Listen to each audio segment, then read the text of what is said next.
이렇게 함께 읽은 열왕기상 4장에 있는 이 말씀을 통해서 또 하나님께서 주시는 은혜를 우리가 함께 나누기를 원합니다. 이 열왕기상 4장에는요, 하나님께서 솔로몬에게 지혜로운 마음을 주셨을 때 나라가 견고하게 되어지고 또 나라가 강건하게 세워지는 그런 모습들을 차근차근 기록을 하게 됩니다. 그리고 솔로몬이 하나님을 경외하고 하나님을 바로 섬기게 되어질 때에 그의 나라에 임했던 복을 기록하고 있고요. 그리고 솔로몬이 받은 개인적인 은사에 대해서도 기록을 하고 있는 것을 보게 됩니다. 어떻게 보면 여러분, 하나님 백성이 이 땅에서 받을 수 있는 은혜와 복을 가장 이상적으로 또 잘 설명하고 있는 모델이 바로 솔로몬 왕의 모습입니다. 나라가 강건하게 되어지고 백성은 평안하게 되어지고 또 개인의 받은 은사를 따라서 섬기게 되어질 때에 모든 사람들에게 은혜가 임하게 되어지는 그런 복을 받았다는 거예요. 이게 어떻게 보면 이 하나님의 나라의 복 또는 하나님을 제대로 믿는 성도의 복이 아마 솔로몬에게 임했던 그런 복이 아니겠는가 하는 생각을 하게 되는 겁니다. 그래서 오늘 4장 1절에서 28절까지 솔로몬이 다스리는 나라에 대해서 설명을 하게 됩니다. 먼저 거기 1절부터 6절까지 보시면 솔로몬의 나라에 솔로몬과 함께 동역했던 그 신하들의 이름들이 하나씩 기록이 되어 있습니다. 여러분 거기 1절, 2절을 보시면요, 솔로몬은 이스라엘 왕이 되었고 그의 신하들은 이러하니라. 그러니까 솔로몬을 도왔던 사람들이죠. 다 재능 있고 능력 있는 사람들인데 각 재능을 따라서 자기 사명을 감당할 수 있는 그런 부하들, 신하들이 있었다는 것입니다. 영적인 지도자들, 이 제사장들과 또 왕의 이런 사역들, 역사를 기록하는 서기관이나 사관들, 그리고 국방을 담당하는 군장들, 이 군사령관들, 그리고 지방의 관리들을 관장하는 방백들 또는 관리들, 또 국내 대신들, 또 노동 감독관들, 각자가 맡은 이런 사명을 감당했던 부하들의 이름들을 다 기록을 해놨죠. 여기 나오는 이 직분자들을 보면요, 사실은 대부분 다 그 아버지 다윗 때 다윗을 섬겼던 신하들입니다. 그 다윗을 충성스럽게 섬겼던 신하들이 성실하게 일하게 될 때 다음 세대 솔로몬 때에 같이 일하게 되는 일꾼들이 되었다는 겁니다. 그래서 거기 영적인 지도자들 중에 사독 제사장, 사독 제사장의 아들들이 같이 제사장 사역을 하게 되었다라고 말씀을 합니다. 또 나단 선지자, 다 영적인 지도자들이죠. 그래서 이 사독은 제사장이고요, 나단은 선지자, 하나님 말씀을 가르치는 자들입니다. 이 나단 선지자의 아들은 지방 장관들이 되었고 왕을 돕는 자들이 되었다라고 말씀을 합니다. 그러니까 이런 영적인 지도자들의 자녀들이요, 나라의 중요한 역할을 하게 된 겁니다. 그리고 5절 끝에 보시면 이런 사람들이 왕의 벗이 되었다. 왕에게 조언도 하고 하나님 말씀을 이렇게 나누면서 잘못된 것 있으면 이렇게 책망도 하고 또 좋은 일 있으면 이렇게 격려도 해가면서 왕을 도와주는 그런 친구처럼 지내는 사람들이 되었다. 여러분, 영적인 지도자들이 왕의 친구처럼 조언을 하는 사람이 되었다. 좋은 관계를 얘기하는 겁니다. 이렇게 하나님께서 믿을 수 있는 사람들, 이런 믿음의 일꾼들을 솔로몬에게 붙여주었다는 것이죠. 여러분, 나라나 기업을 경영할 때나 또는 회사에서 이런 조직을 관리할 때 제일 중요한 게 뭐냐면 사람이에요, 사람. 믿을 수 있는 사람을 만나는 것은 굉장히 중요한 겁니다. 근데 하나님께서 솔로몬에게 이런 믿을 수 있는 일꾼들을 붙여주셨을 때 솔로몬의 나라가 든든하게 세워지게 되었다. 여러분, 좋은 일꾼, 믿음의 일꾼들을 만나는 것은 인생 중에 복이라는 것을 여러분 기억하셔야 됩니다. 그래서 솔로몬의 이름이 원래 원어가 어디서 나왔냐? 샬롬에서 나온 거예요, 샬롬. 샬롬은 많이 들어보셨죠? 이스라엘 사람들이 인사하는 말입니다. 우리가 사람들한테 처음 만나면 안녕하세요 하는 것처럼 안녕이라는 게 서로 평안하냐 이런 뜻이죠. 이스라엘 사람들이 그 평안하냐를 물을 때 샬롬이란 말을 써요. 샬롬. 평안, 평화 이런 뜻입니다. 솔로몬의 이름이 평화란 뜻에서 온 거예요. 그래서 샬롬에서 솔로몬이 된 겁니다. 이 솔로몬의 이름이 평화인 것처럼 그의 나라가 평화의 복을 받게 되었다라고 말씀을 하게 됩니다. 그리고 솔로몬은 이 나라 전체를요, 하나님의 지혜를 가지고 다스리게 됩니다. 그래서 솔로몬이 나라 전체를 12구역으로 나누게 됩니다. 그래서 12구역으로 나누어서 거기에 12지방 장관을 세우게 되는 것이죠. 그래서 온 나라가 골고루 균형 있게 발전할 수 있도록 나라에게 장관들을 다 세워서 그 모든 권리를 똑같이 나누어 주게 되는 것을 보게 되죠. 그래서 여호수아 때부터 땅을 이스라엘 백성이 12지파로 분배를 했었는데 그 12지파가 주었던 그 경계를 다 재정비를 하게 됩니다. 그래서 새롭게 정리를 하면서 12지역으로 나누게 되어지고 12지역이 골고루 발전할 수 있도록 고난도 주고 그에게 의무도 주게 되는 것을 보게 되죠. 그래서 12지역을 나눠놓고 12지방 장관을 세우고 그리고 매달 1년이 12달이니까 한 달씩 그 지방에 있는 그 관리들이 왕의 상과 또 왕궁에 있는 사람들을 섬기게 하는 그런 일들을 하게 되죠. 그래서 지역에 있는 모든 관리들이 왕을 섬기면서 어려운 것도 얘기하고 또 도와줄 수 있는 방법도 얘기하면서 모든 지역이 다 골고루 발전할 수 있도록 그리고 균형 있는 정치를 했다는 것을 기록을 하게 됩니다. 이스라엘에 여러 왕들이 나오지만 이렇게 나라를 자세하게 또 백성들을 위해서 세밀하게 섬겼던 왕이 없어요. 그래서 이 솔로몬이 다스릴 때 이것을 제일 자세히 기록이 되어 있고요. 하나님의 지혜가 솔로몬이 이렇게 나라를 다스리는 것으로 나타나게 되었다는 것을 설명을 하게 되는 겁니다. 그래서 여러분 7절 한번 보십시오. 여기 오늘 4장 7절에 보시면 솔로몬이 또 온 이스라엘에 12지방 관장을 두었다고 되어 있죠. 그 사람들이 왕과 왕실을 위하여 양식을 공급하되 각기 1년에 한 달씩 양식을 공급하였더니 이런 제도를 만들었다는 겁니다.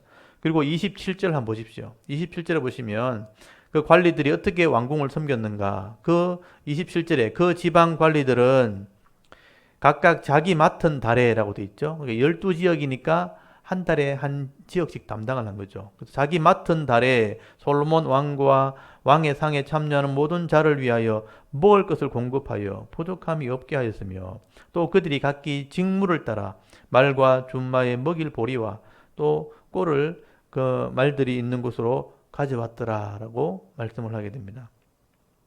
여러분 한 지역이 한 달 동안 그 왕실을 섬기는 세금을 내는 거예요. 그러니까 원래는 세금을 내야 되는데 그 세금을 대신한 거죠. 그래서 한 달 동안 한 지역의 이 관장이 그 지역 사람들과 함께 왕궁을 섬기는 겁니다. 왕을 섬기고 왕궁을 섬기면 또 11달 동안은 그 벌은 것으로 자기들이 먹고 사는 거예요. 그래서 다음 달에는 다른 지역의 사람이 또 한 달을 섬기는 거예요. 그래서 1년에 그 왕궁을 백성들이 그렇게 섬기게 했다라고 말씀을 하게 되죠.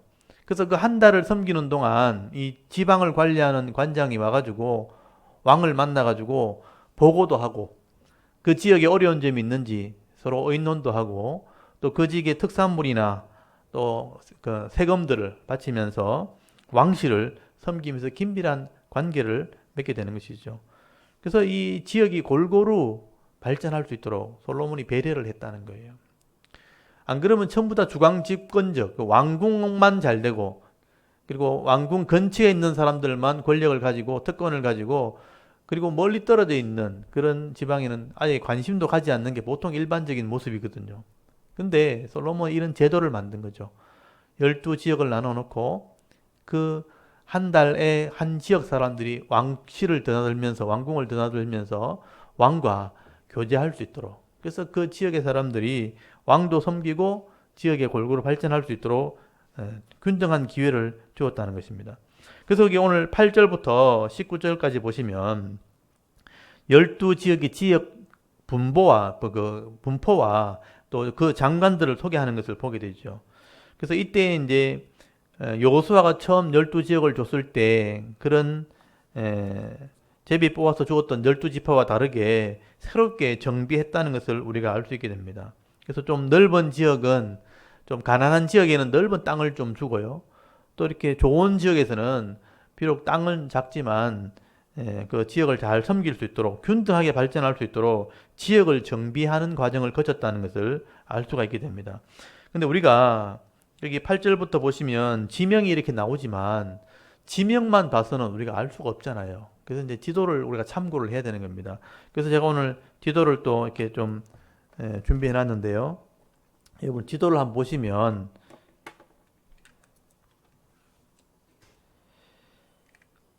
거기 8절부터 보시면 그들이 이름은 이러하니라 하고 에브라임 산지에는 벳홀이라고 되어 있죠. 벤홀.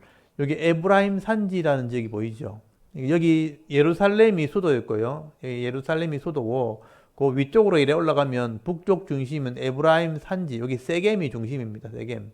세겜이나 디르사가 중심인데 이 에브라임 산지를 한 지역으로 정한 거예요. 그리고 그 지방 관리로 이게 벤홀이라는 사람을 관리로 두었다. 이 사람이 이 지역을 관리하는 거예요. 그리고 자기 맡은 달이 되면 한 달 동안 왕궁을 섬기는 거죠. 자기가 농사 지었던 그 특산물 이렇게 다 왕실을 섬기고 왕궁을 섬기면서 어려운 점도 얘기하고 도움받을 것도 얘기하면서 또 11달 동안은 열심히 자기들이 먹고 사는 겁니다. 그리고 9절에 보시면 마가스와 사할빔과 베세메스와 엘론 벤 하난에는 벤 데게리오라고 되어 있죠. 여기 두 번째 지역이 거기 한번 그 마우스를 오른쪽 화면에 눌러주시면 제가 여기 보시면 베세메스라는 지역이 있죠. 여기가 이제 쉐펠라라 그래가지고 골짜기 지역입니다. 그러니까 요 위에 길이 있는 곳은 산지 지역이고 여기 쉐펠라 골짜기 지형이 있는 게 이게 과수원이 많은 쪽입니다. 나무들이 많은 곳이죠. 여기는 이제 2번 지역이죠. 그래서 베세메스 지역에는 벤데길이라는 사람이 관리하게 되었다. 그렇게 말을 합니다. 그리고 10절에 보시면 소고라는 지역이 나오는데 여기는 소고는 여기 샤론 평야에 있는 여기 해변길이 있는 여기는 완전히 평야 지역이죠. 곡창 지역. 농사를 지을 수 있는 지역입니다. 원래는 블레셋이 여기를 차지하고 있었는데 블레셋을 무너뜨리면서 이 지역을 세 번째 지역으로 정하게 되죠. 여기가 이제 샤론 평야. 이 샤론의 평야의 이름을 따서 우리 교회 이름이 샤론 교회입니다.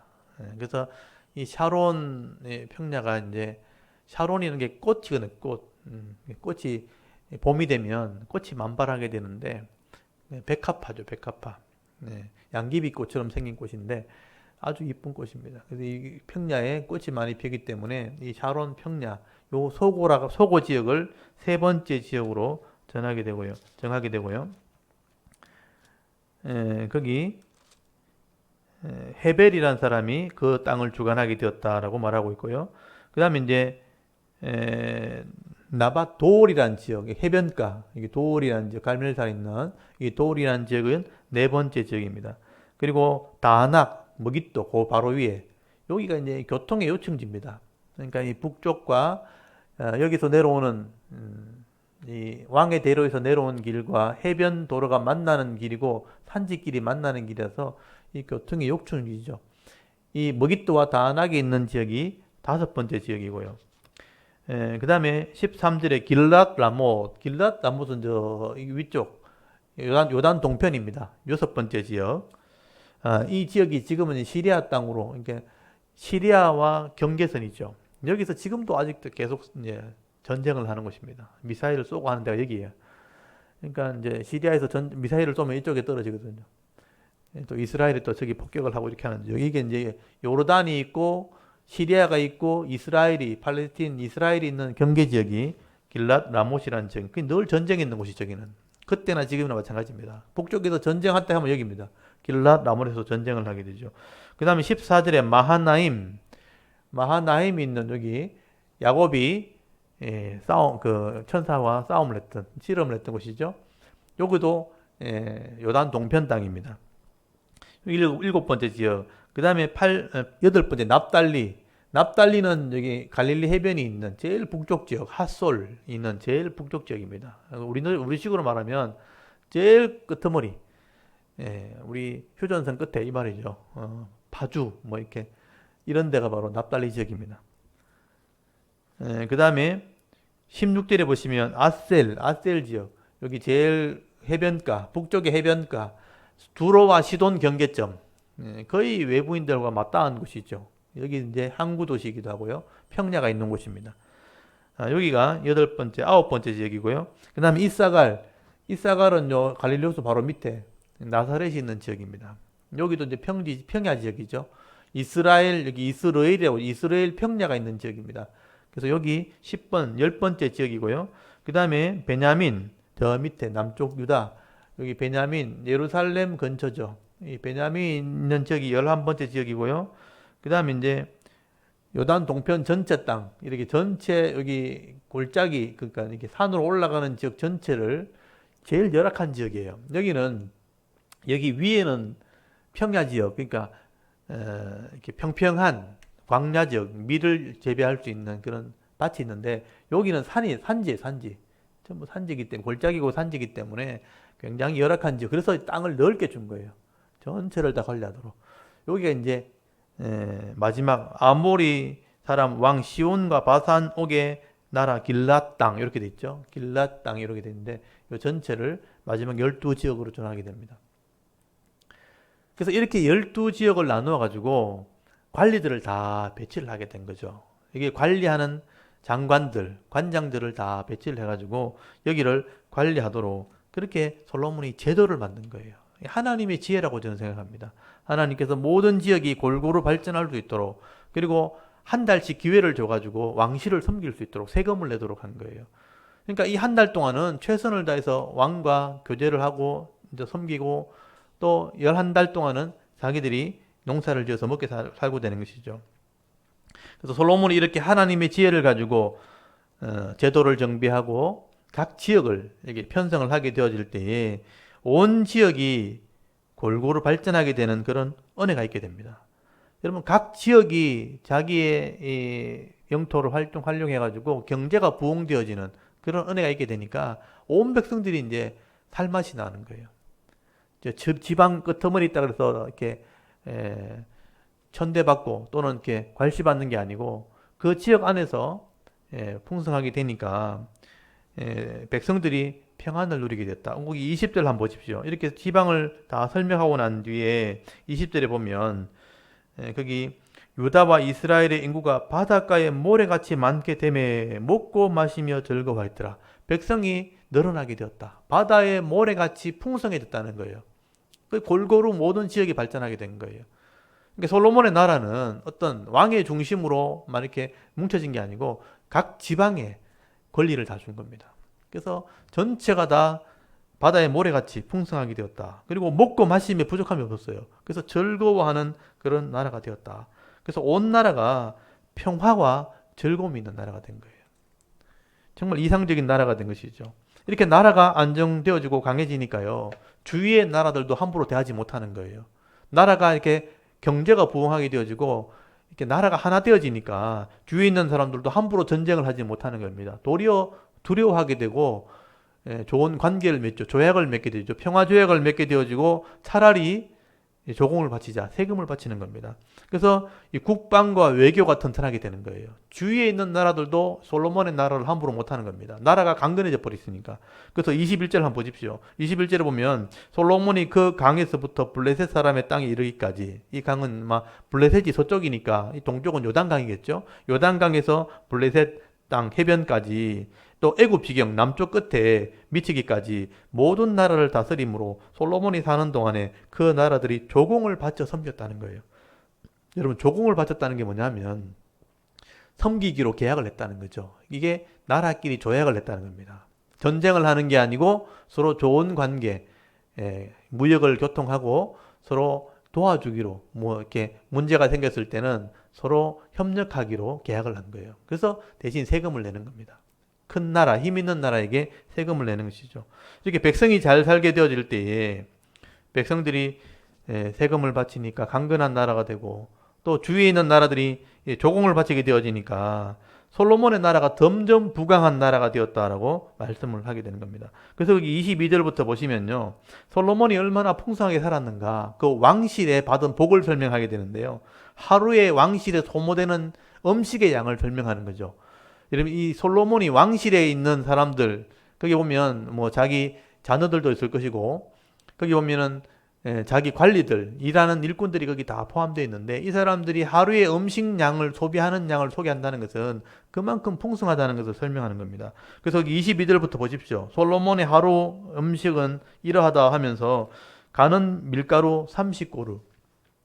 이 30고루라는 게 사실은 이게 정확한 이렇게 부피를 알기 쉽지 않은데 230리터. 그러니까 쉽게 표현하면 낙이 한 마리가 실을 수 있는 양이에요. 낙이 한 마리가 가득 실을 수 있는 양만큼 밀가루를 소모했다는 겁니다. 그리고 굵은 밀가루는 60고루니까 여기 두 배죠. 30고루의 두 배만큼 밀가루를 소모하게 되었다. 그 지방에는 이제 밀가루가 주식이니까 엄청난 양의 밀가루를 소모했다는 겁니다. 그리고 살찐 소, 축사에서 키운 소가 10마리, 그리고 초장에 풀어서 키우는 소는 20마리, 소를 30마리를 잡은 거예요. 그만큼 많은 사람들이 이 고기를 먹었고요. 양 100마리, 숫사슴, 노루, 암사슴, 그리고 살찐 새들도 많이 잡아먹었다. 그렇게 표현하고 있죠. 이 양을 이게 대충 계산해 보면 아마 수백 명이 먹을 수 있는 그런 양입니다. 그러니까 이 솔로몬의 왕실은 하루에 이 양을 소비할 만큼 풍성한 은혜가 있었다, 풍족함이 있었다는 것을 표현을 하고 있는 것이죠. 솔로몬이 그만큼 많은 사람들을 섬길 수 있었고, 또 이 많은 백성들이 솔로몬을 섬겼고, 또 솔로몬의 나라는 그만큼 부족함이 없었다, 잘 돌아가는 나라였다는 것을 이야기하는 것입니다. 그리고 24절 끝에 한번 보십시오. 여기 24절 끝에 보시면 왕이 모두 다스림으로 그가 사방에 둘린 민족과 평화를 누렸다. 사방에 있는 민족들하고도 평화했다는 거예요. 힘이 있으니까 다른 나라들이 함부로 침범하지 못하니까 좋은 관계를 맺은 겁니다. 평화를 누리겠다. 다른 민족들과도 평화를 누리게 됐다. 그리고 25절 한번 보십시오. 솔로몬이 사는 동안에 유다와 이스라엘이 단에서부터 브엘세바 이르기까지 각기 포도나무 아래와 무화과 나무 아래에서 평안히 살았더라. 이게 최고의 표현이에요. 그 광야 땅 가운데 메마른 땅에서 이렇게 무화과 나무 아래서나 포도나무 아래에서 평안히 살았다는 것은 그 과일을 이렇게 먹을 때 그 단맛이 나고 또 이렇게 목마름을 해소해주는 그런 과일들을 먹으면서 평안하게 살았다는 것은 풍족함을 얘기하는 것입니다. 여러분, 하나님이 주시는 지혜로 솔로몬이 이렇게 믿음으로 이 땅을 다스리게 되어질 때에 이런 풍성함과 평안함과 안전한 나라가 되었다라고 말씀하고 있죠. 그리고 26절부터 이런 나라를 국방으로 지켰다는 거예요. 하나님께서 힘을 주셔가지고 거기 병거들과 말들을 소개하는 것을 보게 되죠. 그래서 여기 26절에 보시면 말을 보관하는 외양간이 4만 칸이 있었다. 이거는 오늘날의 무기입니다. 무기. 탱크와 같은 거죠. 말들을 보관하는 그런 병거성이 있었다는 거죠. 그리고 마병이 12,000명. 말을 다룰 수 있는 군사를 말합니다. 요즘 말로 하면 전차병이죠. 그러니까 기술직 장교들, 이런 사람들이 12,000명이 있었다고 말하는 거죠. 이런 사람들은요, 일반 보병하고 달라요. 기술을 가지고 있는, 말을 몰 수 있고 병거를 몰 수 있는 이런 사람들은 직업군인들입니다. 그러니까 기술 장교들이죠.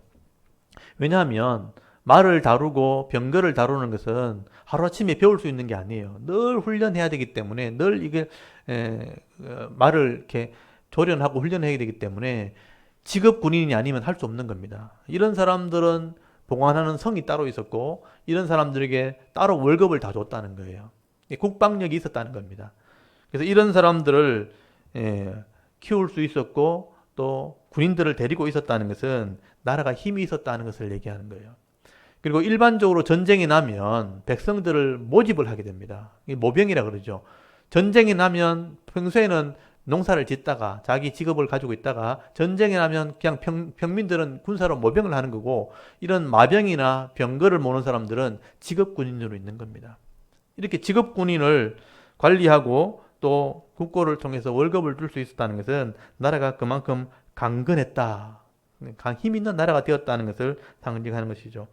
이렇게 솔로몬이 하나님이 주신 지혜로 이 나라를 다스리게 되어질 때에 또 백성들이 섬기게 되어질 때에 온 주위에 있는 나라들은 백성들 솔로몬에게 굴복을 했고 조공을 바치게 되었고 나라는 풍성하게 되었고 또 힘있고 강한 나라가 되었다. 이게 하나님 나라의 모델 같은 나라라는 것입니다. 여러분 솔로몬이 사람들을 많이 가지려고 또 힘을 얻으려고 막 억압을 한 게 아니잖아요. 백성들에게 부담을 주거나 다그치거나 아니면 억지로 짐을 맡겨가지고 강제로 노역을 시킨 게 아니잖아요. 하나님 말씀대로 다스리고 한 달씩 기회를 주면서 풍성히 섬길 수 있도록 은혜를 베풀었을 때 온 백성이 평안을 누리게 되었고 또 즐겁게 되었고 먹고 마시게 되었기 때문에 하나님이 주신 복으로 섬기는 나라가 된 거예요. 그러니까 이게 가장 이상적인 나라가 된 거죠. 하나님이 지혜로 다스릴 때 백성은 평안하고 자의로 믿음으로 섬기는 나라가 되었고 그리고 국방이 튼튼해지니까 주위의 나라들이 다 평화를 누리게 되는 나라가 되었다. 여러분 온 나라가 평안하게 되는 나라, 세상의 왕들이 부러워하는 나라, 이게 바로 솔로몬의 나라였다 하는 것을 말씀하게 되는 겁니다. 여러분 이 말씀을 한번 가만히 묵상해 보십시오. 우리나라가 이렇게 되었으면 좋겠다라는 생각을 하지 않습니까? 우리 집이 이렇게 되었으면 좋겠다. 이게 하나님이 보여주신 모델인 것입니다. 우리가 섬기는 교회가 또 우리가 섬기는 가정이 이런 나라가 되어야 된다는 것이죠.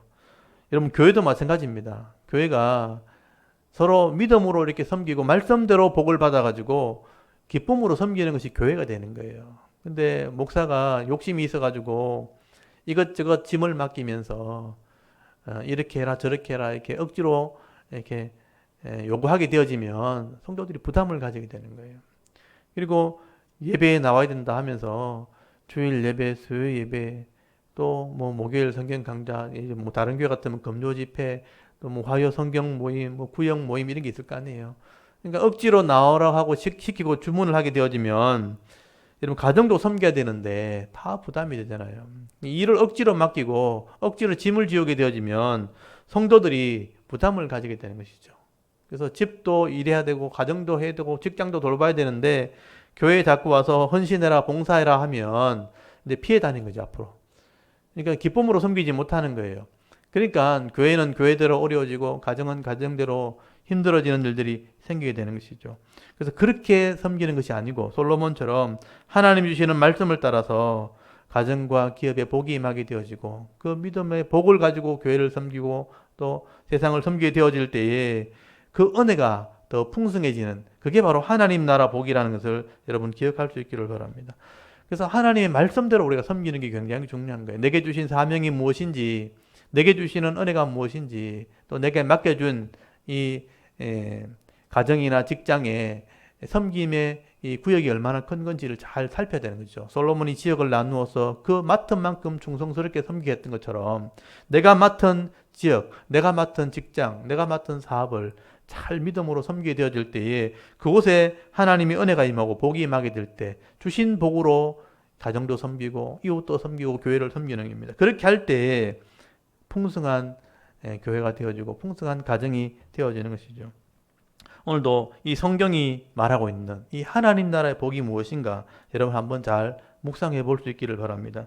그래서 우리 가정이 또 우리 교회가 이런 하나님 나라의 복이 임할 수 있도록 그래서 세상 사람들이 부러워하는 우리 가정 또 우리 교회의 모습이 될 수 있도록 믿음으로 섬길 수 있는 여러분 성도들 되었으면 좋겠습니다. 이거는 막연한 꿈이 아닙니다. 말씀대로 하면 반드시 이루어진다고 하나님께서 말씀을 하고 있는 것이죠. 저도 목사로서 부족하지만은 이 성경에 있는 대로 말씀대로 우리가 잘 섬겨야 되겠다 하고 애를 쓰고 있습니다. 목사는 목사대로 말씀을 가르치는 사명 감당하고 성도는 말씀을 잘 배워서 순종할 수 있는 믿음으로 순종할 수 있는 이 사명 잘 감당하게 되어질 때에 하나님 말씀대로 복을 받고 이것을 가지고 섬기게 되어질 때에 말씀에 기록되어진 이 하나님 나라 복을 받을 수 있는 그래서 부족함이 없고 오늘 말씀에 기록된 것처럼 평안함도 있고 또 다른 사람의 관계도 화평이 이루어지고 사람들이 부러워할 수 있는 정말 칭찬 들을 수 있는 은혜와 복이 있는 아름다운 가정, 교회 이런 나라와 민족을 섬길 수 있는 믿음 있는 성도들이 다 될 수 있기를 간절히 소원합니다. 그리고 오늘 거기 20절부터 보시면요. 솔로몬이 받은 은사에 대해서 성경이 기록하고 있는 것을 보게 됩니다. 하나님께서 솔로몬에게는 왕으로서의 사명을 감당하기 위해서 특별한 은사를 주셨는데 그게 뭐냐? 지혜와 총명입니다. 지혜와 총명. 그리고 넓은 마음이라는 게 있어요. 여러분 29절 한번 보십시오. 29절에 보시면 하나님이 솔로몬에게 지혜와 총명을 심히 많이 주시고 라고 되어 있죠. 또 넓은 마음을 주시되 바다의 모래같이 하시니 솔로몬의 지혜가 동쪽 모든 사람의 지혜와 애굽의 모든 지혜보다 뛰어난지라 라고 기록을 하고 있습니다. 여기 하나님께서 솔로몬에게 지혜를 주셨다. 이 지혜란 말이요. 굉장히 이제 폭넓은 말이죠. 폭넓은 얘기인데 지혜는 뭐 기억력도 있고 창의력도 있고 판단력도 있고 분별력도 있고 그 안에 재능도 있고 기술도 있고 이런 모든 것이 다 합쳐서 지혜라 그러는 거예요. 그리고 총명이란 건 좀 달라요. 총명은 이해하는 능력이에요. 전체를 보면서 이제 이해하는 능력을 통찰력이라 그러기도 하는데 이 지혜 같은 경우는 뭐 계산하고 재능을 이렇게 하고 창의력 이렇게 빨리빨리 이렇게 뭘 이렇게 만들어내는 것이라면 이 총명이라는 것은 전체를 보는 그런 넓은 이해력이라 할 수 있죠. 그리고 이런 지혜와 총명보다 더 중요한 게 뭐냐면 넓은 마음이라는 거죠. 인격이죠, 인격. 넓은 마음을 주셨다. 여러분 모든 것을 품고 관리하는 능력이 바로 넓은 마음이라는 것입니다. 여러분 아무리 지혜가 있고 똑똑하고 계산이 빠르고 또 총명을 해도요 마음이 넓지 않으면 내 인격에 준비된 마음이 넓지 않으면 스트레스 받는 거예요. 내 마음이 그것을 용납이 안 되는 거예요. 그러니까 분이 난다든지 화가 난다든지 아니 마음대로 안 된데 이 마음이 그것을 이렇게 이해를 해야 되는데 마음에서 이게 소화가 안 되면 아무리 똑똑하고 아무리 빨리 뭐 이렇게 계산을 해도 그게 힘들어지기 시작하는 것이죠. 넓은 마음이 있어야 모든 사람들을 품을 수 있고 어떤 문제도 이렇게 상황들도 이해가 되는 것이죠. 그래서 서로 관계를 풀어나갈 수 있게 되는 건데 솔로몬에게는 하나님이 이걸 주셨다는 거죠. 지혜도 주셨고 총명도 주셨지만 특별히 넓은 마음을 주셨다고 말씀하죠. 그래서 저는 지혜도 중요하고 총명도 중요한데 제일 중요한 게 뭐냐? 넓은 마음이에요. 넓은 마음이 없으면 아무리 똑똑해도 소용이 없어요. 화가 나서 견디지를 못하는 거예요. 저는 그런 사람들을 굉장히 많이 봤어요. 세상에 똑똑한 사람 굉장히 많거든요. 진짜 계산 빠르고 외우기도 잘 외우고요. 한번 보면 잊어버리지 않는 사람도 있어요. 10년, 20년 전에 거 다 기억하고요. 정말 똑똑한 사람 많은데 넓은 마음이 없으면요. 그러니까 우리 식으로 표현하면 마음이 밴댕이 속처럼 돼 있으면 조금만 이제 마음이 안 틀어지면 화를 내는 거예요. 화를 내가지고 막 관계가 틀어지고 사람들하고 일이 안 되는 거예요. 그러니까 지혜와 총명도 좋지만 넓은 마음이 필요하다. 근데 우리 대부분 사람은 지혜를 구하고 총명을 구하지 넓은 마음을 많이 안 구한단 말이에요. 저는 이 말씀을 보면서 지혜도 좋고 총명도 좋지만 넓은 마음이 먼저 있어야 되겠다 해서 저는 이런 것을 먼저 많이 기도합니다. 그래서 성도를 위해서 기도할 때 여러분 자녀들을 위해서 기도할 때 지혜만 구하지 말고 너무 총명만 구하지 말고 넓은 마음을 여러분 구할 수 있기를 바랍니다. 그래야 지혜도 주어지고 총명도 주어지는 겁니다. 넓은 마음이 있을 때 지혜가 있을 때 더 빛을 발하게 되고요. 총명함이 있을 때 능력을 발휘하게 된다는 것을 여러분 꼭 기억할 수 있기를 바랍니다. 그리고 하나님께서는 솔로몬에게 지혜를 주셨는데 어떤 지혜를 주셨는가? 머리의 기능을 다 활용할 수 있는 지혜를 주신 거예요. 그래서 보통 우리가 사람들이 이 뇌의 기능을 10%도 사용을 못한다 그러거든요. 평생을 사용해도 내 머리의 이 기능들을 다 사용을 못한다는 거죠. 이거는 하나님께서 아담에게는 엄청난 머리의 지혜를 주셨지만 범죄한 이후에 머리의 기능을 다 이렇게 없애버린 거예요. 그러니까 일부분만 사용하는 겁니다. 우리 언어 영역이라든지 아니면 살아갈 때 여러 가지 배울 수 있는 지식의 능력, 이 정도밖에 안 되는 거예요. 우리가 이 아담의 지혜를 가졌다면 이 세상에 있는 모든 것을 다 이해를 해야 됩니다. 왜냐하면 하나님이 아담에게 땅에 있는 모든 창조물들의 이름을 다 지으라고 그랬거든요. 땅에 있는 모든 창조물들의 그 이름을 지으려면 그 창조물들의 그 기능과 원리를 다 알아야 되는 거예요. 여러분 짐승의 이름을 지을 때 또 식물의 이름을 지을 때 이름을 다 지었는데 우리가 알고 있는 식물이나 이렇게 동물들을 생각해 보면 우리가 얼마 안 되거든요. 근데 수억, 수조 이렇게 모든 동물과 식물들이 있는데 아담이 그것을 다 이름을 기억할 정도였는데 솔로몬이 지금 그 지혜를 받았다는 거예요. 그러니까 원래 잃어버렸던 우리의 이 뇌의 기능을 아마 하나님께 솔로몬에게는 다 활용할 수 있도록 하나님께서 은혜를 베풀어 준 거죠. 그게 솔로몬의 은사였습니다. 그래서 오늘 보시면 솔로몬이 인생을 살아가는 중에 사람에게 유익될 수 있는 잠언이나 이런 시, 노래들을 여기 수천 개를 지었잖아요. 32절에 보시면 잠언을 3,000가지를 말했다고 되어 있습니다. 이 잠언이란 게 뭐냐면 우리 식으로 말하면 교훈 또는 지혜의 말 이런 거거든요. 누가 들어도 어느 시대에 들어도 맞는 그런 지혜의 말입니다. 인생을 살아야지만 알 수 있는 것. 그거를 솔로몬이 3,000가지를 정리해서 말했다는 거죠. 누가 들어도 이건 합당한 이야기. 우리 잠언이라는 성경이 있잖아요. 이 잠언에 솔로몬의 이 잠언이 바로 솔로몬의 잠언이 된 것이죠. 그리고 노래를 1,005가지 지었다. 여러분 1,005개의 시를 지었다는 겁니다. 우리 시편이 지금 150편까지 되어 있거든요. 시편이 150편만 있는데 솔로몬은 1,005개를 지었다는 거예요. 여러분 시를 한 편 짓는 것도 쉽지 않거든요. 인생을 살아가면서 여러분 노래 하나 작곡하는 게 쉽지 않습니다. 근데 솔로몬은 하나님이 지혜를 주셔가지고 모든 자연을 보면서 사람들이 감동을 할 수 있는 시를 1,005개를 지었다. 그리고 초목에서부터 모든 짐승과 또 기어다니는 또는 물고기까지 기어다니는 짐승이나 물고기까지 다 논했다고 돼 있죠. 거기 33절에 보시면 초목에 대하여 레바논의 백향목부터 담에 있는 우슬초까지 그냥 풀, 잡초까지 다 알았다는 거예요.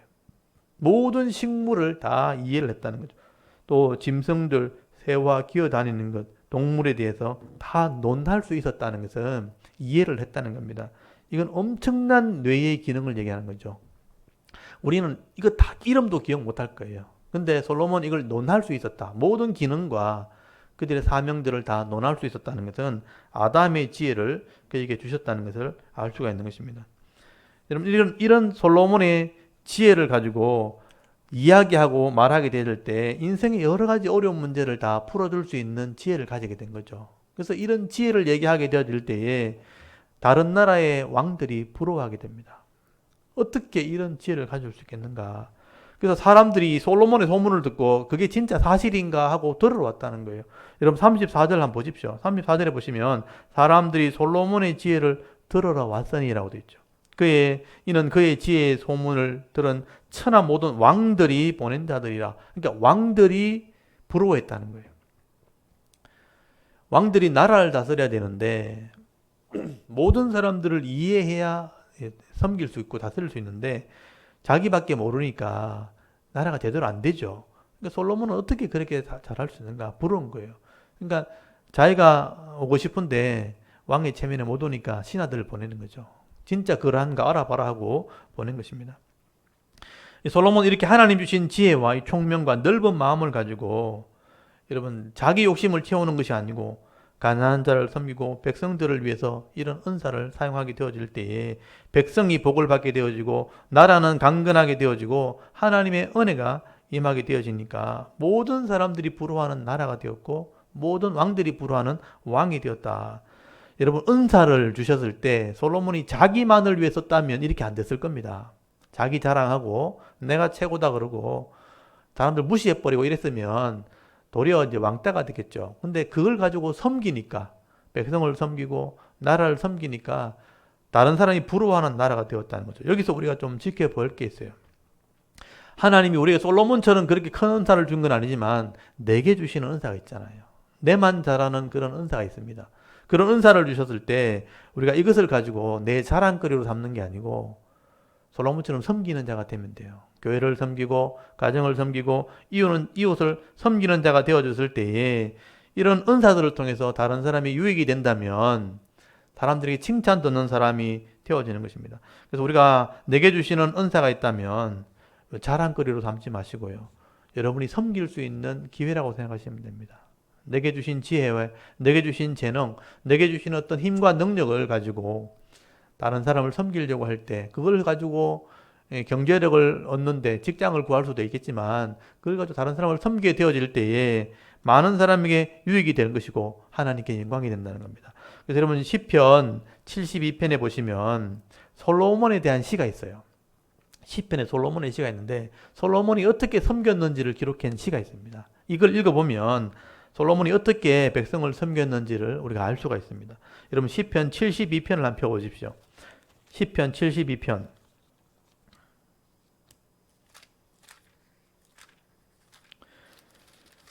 여러분 시편 72편 보시면 거기 솔로몬의 시라는 제목을 보실 수 있을 겁니다.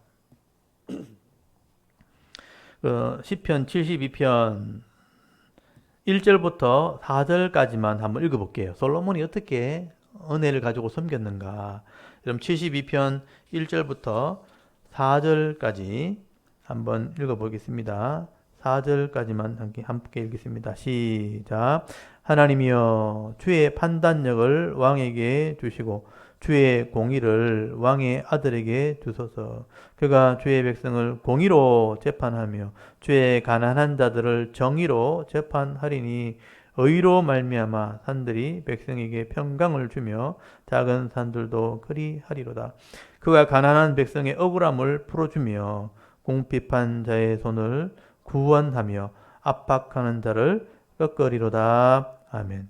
여기 보시면 하나님이 솔로몬에게 지혜를 주셨을 때 그 지혜와 이런 총명함을 가지고 백성을 섬겼다고 되어 있죠. 공의로 재판하고 가난한 자에게 정의를 베풀고 또 여기 4절에 보시면 가난한 백성의 억울함을 풀어주고 궁핍한 자의 손에 구원하며 압박하는 자, 힘 있는 사람들은 꺾어버렸다. 공의를 행하는 데 썼다는 거예요. 그리고 지금 12절부터 14절까지 읽어볼게요. 12절부터 14절까지 읽겠습니다. 시작.